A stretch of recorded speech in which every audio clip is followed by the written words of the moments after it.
Thank you, Senator. Senator Faulkner. Thank you very much, Madam Acting Deputy President. Well, this matter of public importance has again demonstrated the fact that Her Majesty's opposition really is just a one-trick pony. All they offer is relentless negativity, carping criticism of the government.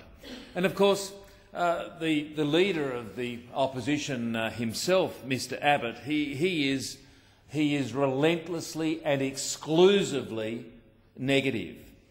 And I've got to say, as each day passes, he becomes more extreme and more reckless and more inconsistent in what he says.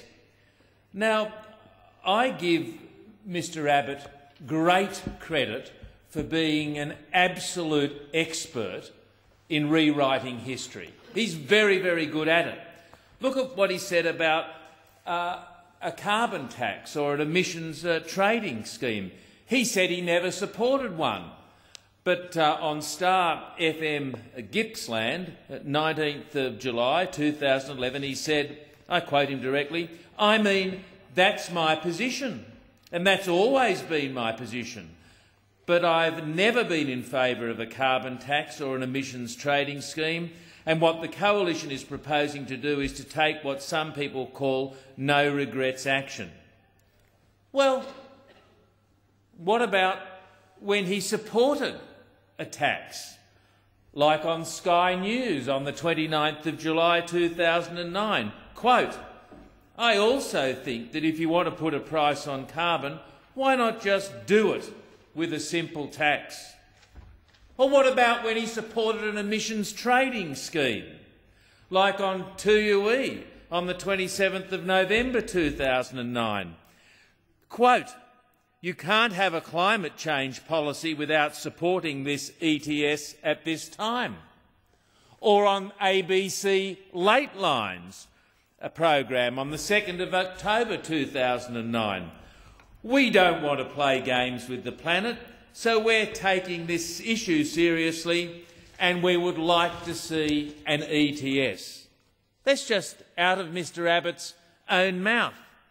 But it's an incredible thing, Madam Acting Deputy President, that Mr Abbott is so negative, he's now even against himself. He's now even against himself, and that takes some doing. I mean, he reckons his own ETS target is crazy. Or, well, it depends on who the audience is. For example, on mamamia.com on the 18th of July 2011, he said, quote, "Both the government and the opposition accept that Australia should reduce our emissions by 5% by 2020. But at a seniors forum on the same day, he said, and I quote him, "And the other crazy thing about this, that at the same time that our country is proposing to reduce its emissions by 5%, just 5%, the Chinese are proposing to increase their emissions by 500%. Well, Madam Acting Deputy President, it is a remarkable thing when somebody is so negative that they're even against themselves. And Mr Abbott, of course, has achieved that. And I was going to say, Madam Acting Deputy President, to those with an interest in the history of cinema, they might remember Groucho Marx singing that song, "Whatever It Is, I'm Against It," which was composed by Bert Kalmar and Harry Ruby in that famous 1932 Marx Brothers film, Horse Feathers.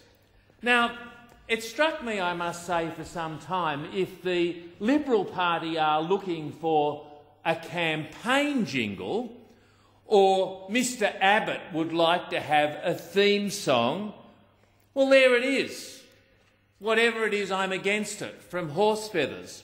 So I thought today I might take the opportunity of this matter of public importance to share some of those lyrics with you. Of course, Madam Acting Deputy President, unlike some senators, I won't be singing the lyrics. But the first verse is this: I don't know what they have to say. It makes no difference anyway. Whatever it is, I'm against it. No matter what it is or who commenced it, I'm against it. It's very Mr. Abbott, isn't it, don't you think? And the second verse, I would say, Madam Acting Deputy President, seems as relevant today for Mr. Abbott as it was when Kalmar and Ruby penned it 80 years ago. 80 years ago. So let me share that with the Senate, Madam Acting Deputy President. Your proposition may be good, but let's have one thing understood. Whatever it is, I'm against it. And even when you've changed it or condensed it, I'm against it. And then, Madam Acting Deputy President, there's always the third verse. If you didn't like the first two verses, and you're smiling, so I assume you have enjoyed my rendition of it, albeit I haven't sung the words, I've merely read them into the Hansard. So, Madam Acting Deputy President, the third verse goes on with, I'm opposed to it. On general principles, I'm opposed to it. And that third verse finishes with some perfect lyrics that my friends over there in the Liberal Party can take to the party room when it meets tomorrow morning. Because this is the chorus. He's opposed to it. In fact, he says he's opposed to it. So I would commend any interested senator, or anybody else who might like to take a closer look at this, I would ask them to listen to Groucho Marx, that is, by the way. Ask them to listen to Groucho Marx perform the original in Horse Feathers. It's just uncanny. If you shut your eyes and listen, I mean, you'd think it was not Groucho Marx 8 decades ago, that it was Tony Abbott today. But of course, that's the Liberal Party, I suppose, for you. That's the opposition for you. But on the other hand, Madam Acting Deputy President, we've got the government continuing to do what's necessary to keep Australia's economy strong, to look to the future, to provide opportunity to all, to have the determination to do what's right, even if there is some cost from time to time in short-term popularity. But look at what's happened in the last few weeks. The government has finalised national health form arrangements which will deliver a better deal for patients, including a $16.4 billion investment in the health system.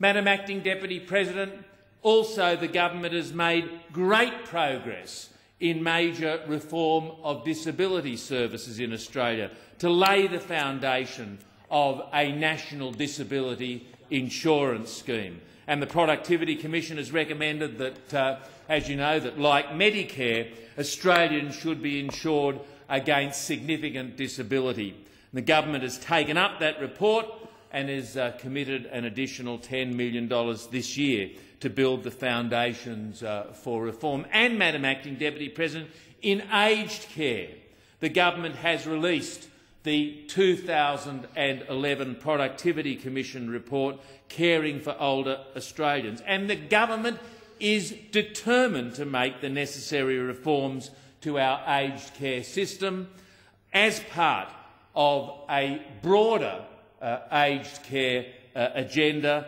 that will deliver positive outcomes for older Australians and also for those who care for them.